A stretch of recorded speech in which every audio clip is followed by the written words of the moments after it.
Bagamat hindi pa kinukumpirma ng pamilya, pagpanaw ni Mike Enriquez nag-viral sa social media. Nagulantang ang social media sa balitang pagpanaw ng veteranong TV host, radio broadcaster at news anchor ng 24 oras na si Mike Enriquez sa edad na 72 years old. Nauna namin nabasa ang napakalungkot na balitang ito sa Facebook page ng Pilipinas Today.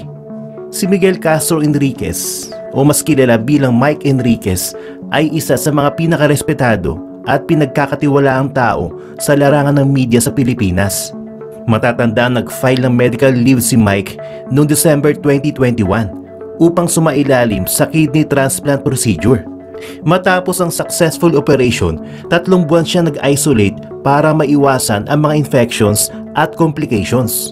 Pero noong March 2022 ay muli siyang bumalik sa kanyang mga news program. Pero pagkalipas ng ilang buwan ay napansin ang pagkawala niya uli.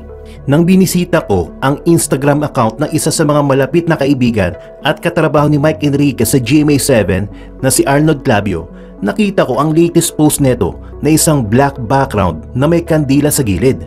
Nakita rin naman ang sunod-sunod na sad react comment ng ilang reporters at personalidad sa Kapuso Network sa naturang IG post ni Arnold. Pero hintayin muna natin ang formal na pahayag mula sa kanyang pamilya at kanyang mga katrabaho.